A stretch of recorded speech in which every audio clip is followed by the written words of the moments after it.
On this edition of Independent Sources, no more bloodshed, a renewed campaign to end the drug-related violence spreading through Mexico. Trust issues, an ally in the U.S.'s war on terror, bristles as the fallout from Osama bin Laden's death continues.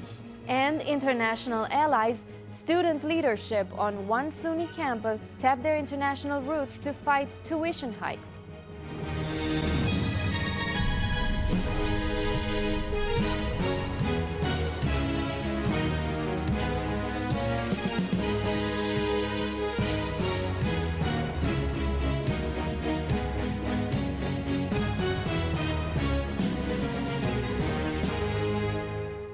Welcome to Independent Sources. I'm Garry Pierre-Pierre. And I'm Diana Vinca.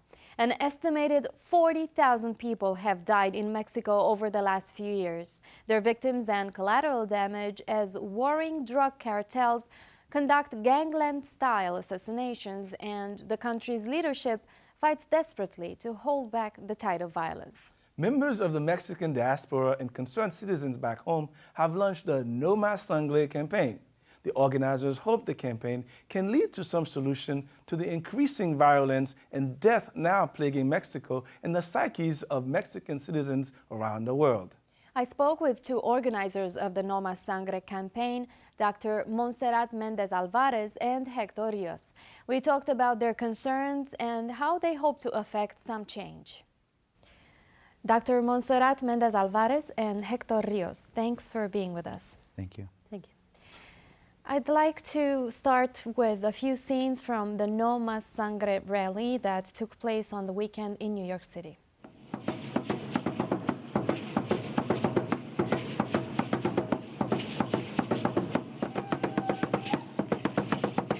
Queremos paz, queremos que haya, que rinda cuentas el gobierno sobre lo que está haciendo y queremos sobre todo que pare la violencia en el país.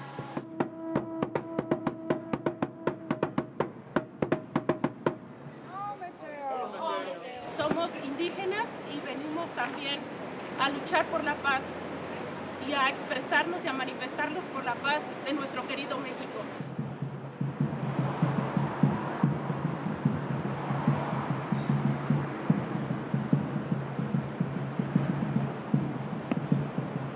All the people that are in Mexico are in danger of being, captured either by the army, by the Mexican army, or by the drug cartels, and just being in the middle and be accused to be in each one of the sides, And so then it's essentially a war, the one that we're living in Mexico. It's not easy for the people who's living in there, like my mom, my people, my family in Mexico. When I talk to them, they are really upset and they are really afraid.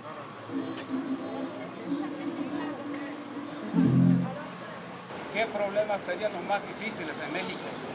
Y él contestó, el narcotráfico. ¿Por qué? Porque él sabía que el narcotráfico estaba invadiendo a las altas esferas políticas del gobierno y no se equivocó. Lo que no mencionó fue los muertos que iba a haber y más aún la gente inocente que está muriendo, los que no tienen nada que ver en el negocio de las drogas. The No Ass Sangre campaign was started by a group of Mexico City cartoonists. Tell us about the campaign and how it grew, its impact in Mexico City and other countries. Basically, it did grow out of something very organic that happened in Mexico. And we think, looking back for the last couple of years now, there has been a huge reaction on behalf of the people, and it really has affected a cross-section of people, not only like the rich people, but the working class people and the peasantry as well.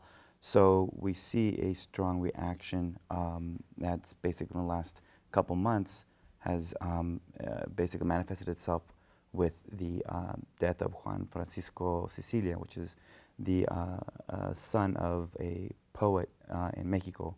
His name is Javier Sicilia. So he pretty much began this movement in Mexico, or rather really concretized it and made it part of the current social movements that are happening in Mexico too. Why did you choose to have a rally in New York City? Well, first of all, because I live here.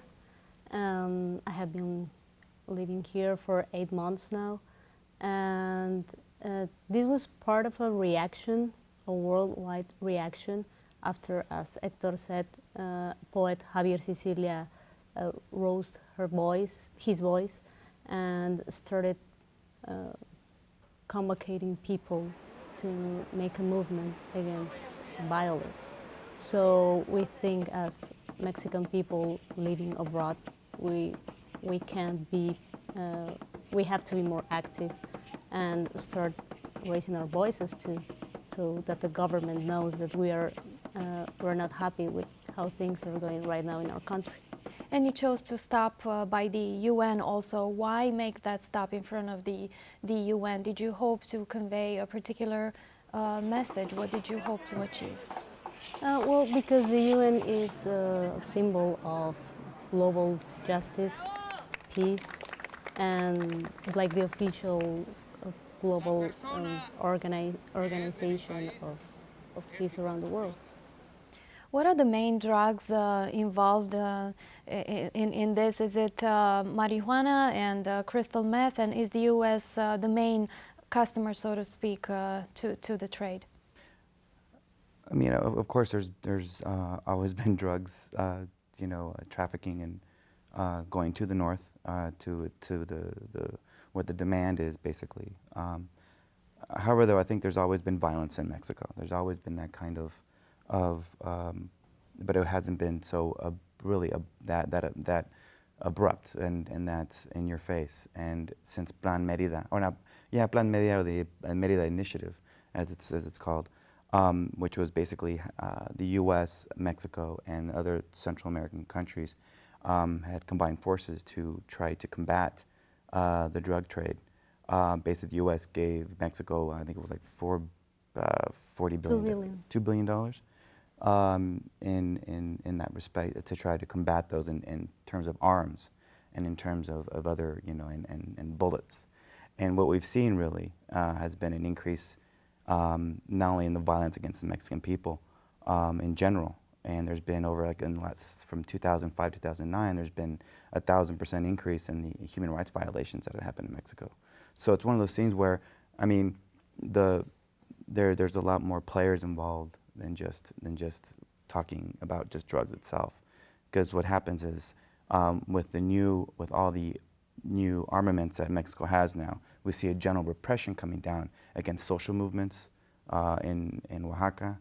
You see a lot of repression coming down with the ESME, which is the electrical workers in Mexico City. You see a lot of continued repression coming down on other unionized working class movements. So that's been really happening. And let's talk about the government. There's a lot of criticism that the government is not doing enough. Why is the government not doing enough? Is it incompetence? What is it? It's not exactly that they are not doing enough. It's mostly that they have a strictly punitive system right now. They are fighting violence against violence. They do not have a good, a clean, and free of corruption criminal system. So how can you start a war if you don't have the means to go to a war, if you don't have honest authorities? So that's what we are saying. We are not in favor of drug cartels, of course, but we think that they should correct the strategy they are using right now, and to have more police intelligence. You don't have to kill people or to pull a trigger if you have intelligent policemen. Because basically, I mean, you can't have you can't have a military, response to a social problem, and that's what's happening right now in Mexico. You have over 51,000 police officers. 51,000 military personnel in the streets of Mexico, in the streets of Mexico right now. So at this point, which is something that's really not heard of in Mexico, a lot of people are complaining about that. With 51,000 military on the streets of Mexico, who have traditionally been there to support, basically maybe hand out vaccines or whatever during floods. They help out in that respect. You know, never before has that ever happened where they have 51,000 military on the streets, patrolling the streets.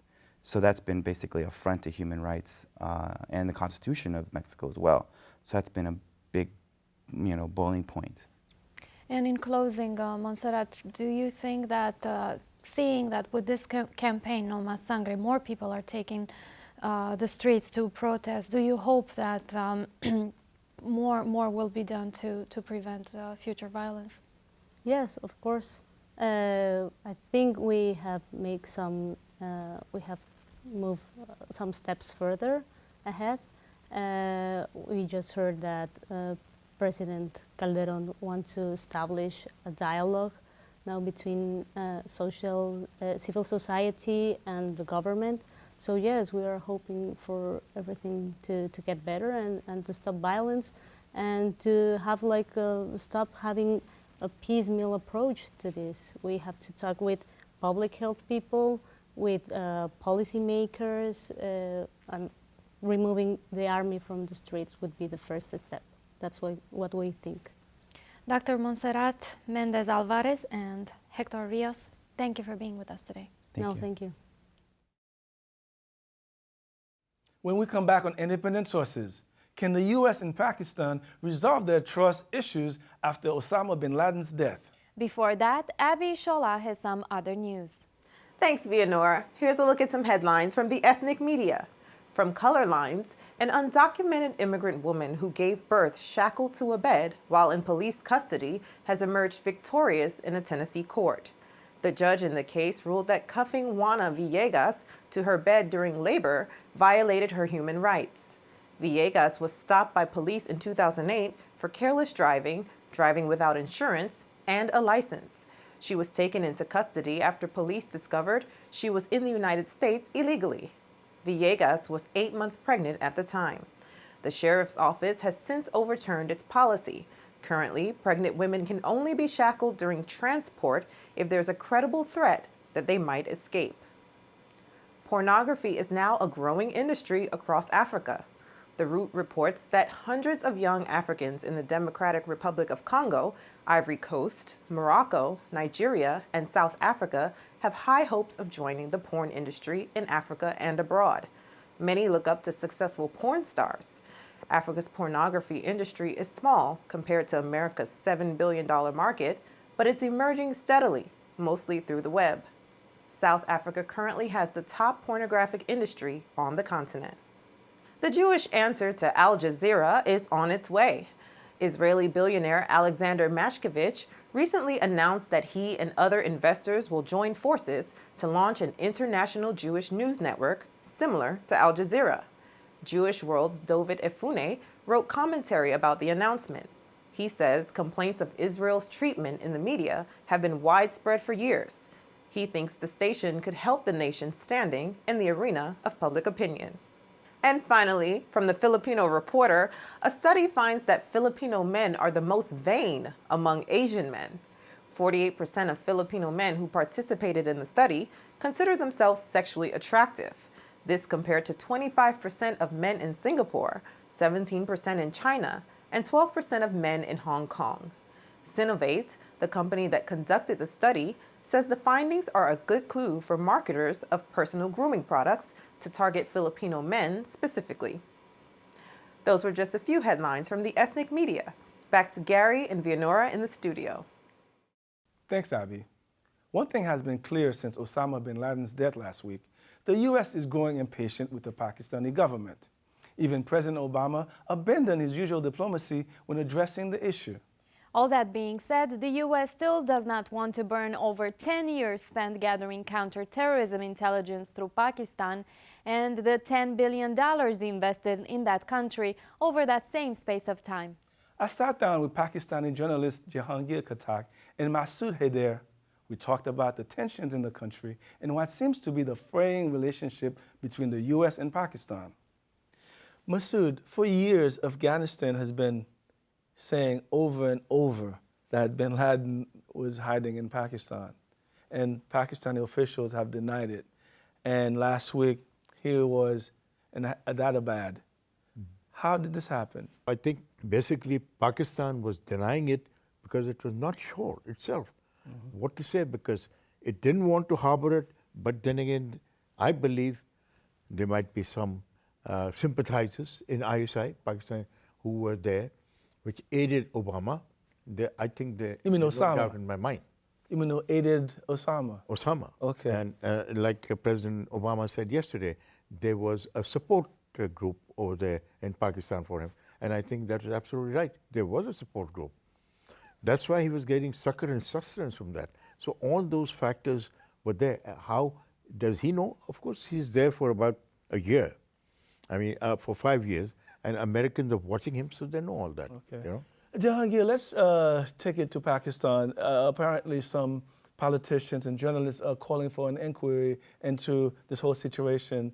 And the Prime Minister, Yusuf Gilani, has escalated the war of words with the United States. They released the name of the CIA station chief in Pakistan, and they're blaming essentially the United States for his presence in Afghanistan.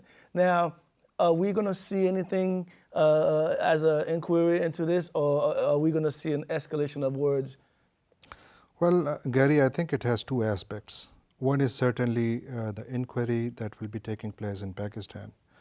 I think Pakistan has pretty bad record when it comes to inquiries. We have seen in the past that the government has held investigations into the incidents that have happened in the past, or at times they have simply ignored and in fact shied away from investigating matters of national importance, like we saw in Kargil when Pakistan and India went to a virtual open war. At that time, India held an open investigation, and there were some heads which were rolling within the Indian military and defense establishment. But on the Pakistani side, nothing happened. The war of words between the politicians and the military, especially Pervez Musharraf, went on for months and months, but nothing tangible happened on the investigation front.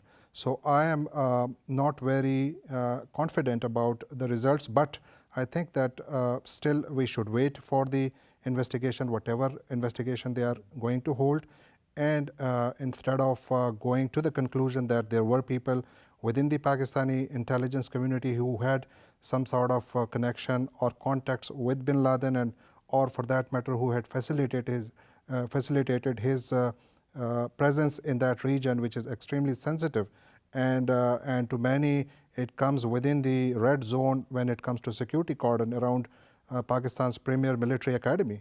So certainly there are very tough questions which Pakistani security establishment has to answer. And in terms of the war of words with United States, I think that the Pakistani leadership is certainly lacking some strategy. We saw that when this incident happened, we saw that the Pakistani president wrote an article in the Washington Post where he simply condoned the action, and he did not react to anything that we saw from Gilani. So certainly we see that the Pakistan's military and the civilian leadership probably right now are not on the same page, and there is something which is going on, but I think still we need to the Pakistani media probably I think is also playing up a lot of the negative sentiment. When the Corps commanders announced that they will be holding an investigation, and that when they admitted that it was a security failure, the Pakistani media did not highlight that. Instead, they highlighted General Kiani's warning to the United States. So that's the kind of angle that we see, and that is creating some public anger as well. And Gilani's statement may also be seen in that context as well, because remember, it's a very fragile government. I just want to update for what he has said. Basically, I absolutely believe that ISI had very close relation with all this Al-Qaeda because of their relationship, and I have to mention in Afghanistan. And ISI was actively supporting these guys in Afghanistan with arms and ammunition and money. And ISI is Pakistan's intelligence services. Okay. So they were aiding, and they were also, so they had that connection, number one. The updating, what I'm saying, that today, after the big blustery statement by Pakistan's Prime Minister in the Parliament that this is this and this is that, they've just agreed with the United States that they will allow the Americans to come and interview 3 wives of Osama bin Laden. Now that's a climb down for Pakistan. Basically the pressure that you were caught without the knowledge. You kept on saying, if you see, in either or condition, if you didn't know, that was horrible. If you did know and you hit him, that was bad. Yeah, like Leon Panetta, the CIA director, said it's a bad position to be in. Exactly. But I want to take it there. Can this government survive this crisis, Jehangir? You spoke about how it's been weak. Can it survive? Because this is intense pressure going on now. It is, and for the first time, it's not just the government. I think there's a tremendous pressure on the military as well, because the military has really, there are huge security lapses, and certainly you cannot rule out the contacts within the security establishment with the people of the kind like bin Laden. And we really don't know if the government officially or certain elements within the government are harboring or facilitating the presence of these people on Pakistani soil. But I think that if the government treats a path that is very close to the public sentiment, which may be more of a militant posture that we have seen, I think this government will just embrace the public sentiment. Okay. And instead of calming down, it may aggravate the situation, but that will facilitate it to stay in power as well. Okay. Masood, let me ask you this question. I just want to make one point on what he has said, and he's very valid. We have to be a little bit ambivalent about it, that this government is very weak, a dysfunctional government Pakistan has. It would have fallen a long time ago if it was not for United States support. Okay? Yeah. Okay, well, that's exactly the point that I wanted to bring up. I mean, we're on the same page. Yeah. So now what happens with relations between the United States and Pakistan? Where do we go from here? Okay, the relations between the United States and Pakistan have been there. There is a report which just came in from NBC that at the time of Mr. Pervez Musharraf, Pakistan and the United States had signed an agreement that United States forces can follow the Al-Qaeda operatives inside Pakistan. So there is that agreement that was signed during the time of Mr. Musharraf. So there is one agreement. So now saying that our sovereignty was breached, then it was an agreement that this is what will happen. So Pakistan knew, they gave the green light for the United States to go after Al-Qaeda inside Pakistan. Because if you remember Osama, before Obama, before he was elected, he said it during the election that if I see him and I find him that in Pakistan, I will follow him. So there is no two things about it. So there's no issue. But now I believe slowly and slowly, they are now climbing down, and there is going to be this government which can fall anytime. But for United States support, I think the way things are now, not because of anything else that they're going to do, they will survive because the United States needs Pakistan. The United States still needs Pakistan. The United States needs Pakistan for its help to get other Al-Qaeda operatives. Well, unfortunately, we have to leave the conversation here. Masood Haider, Jehangir Khattak, thanks for joining us. Thank you. Thank you. Still to come on Independent Sources, student leadership with international allies. How you doing? My name's Steve. My family's lived in this neighborhood for years. Recently, things got so tight, we had to go to our local food bank for help. I lost a lot of sleep worrying about what the neighbors might think. That is until I saw them there, too.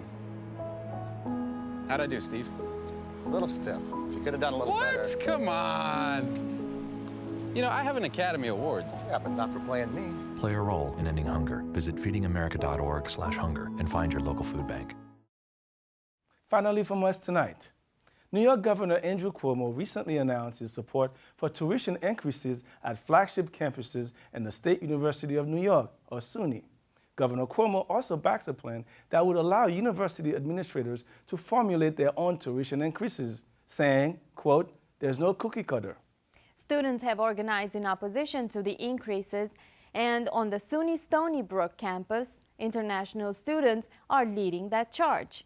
Producer Michelle Garcia has this report.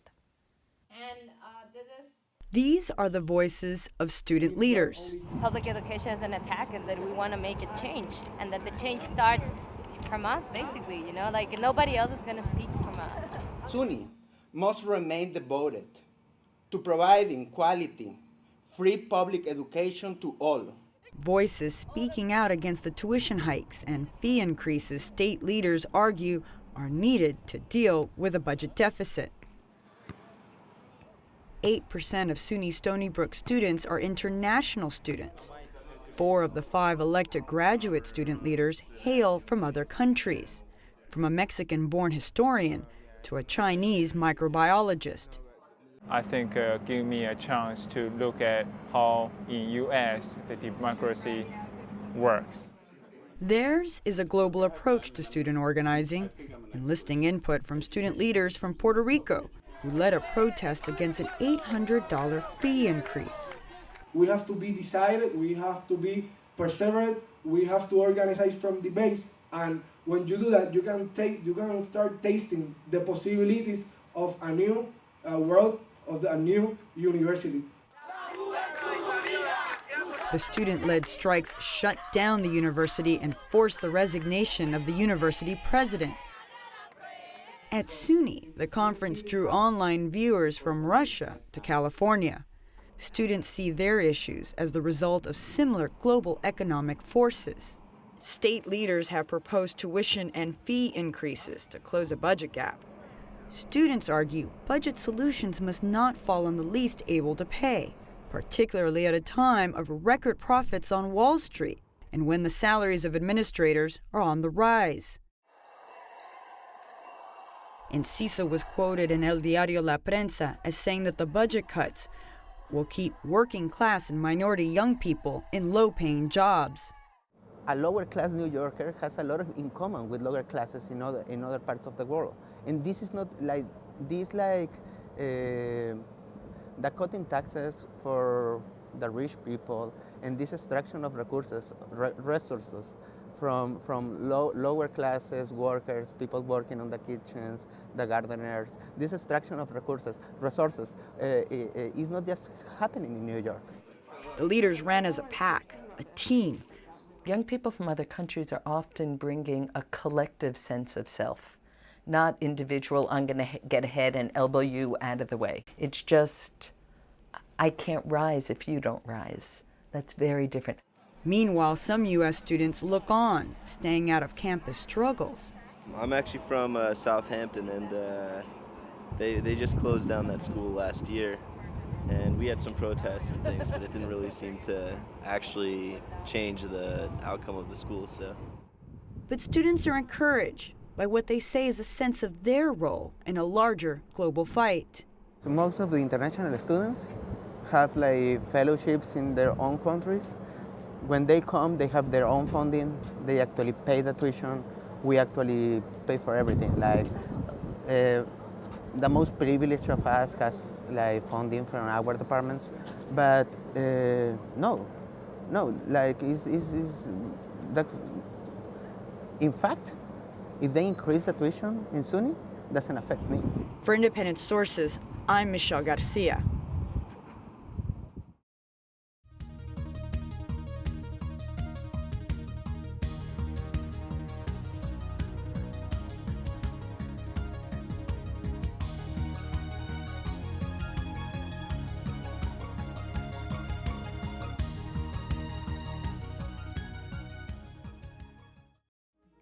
That's our show this week. Thanks for staying tuned. Till next time, be independent-minded.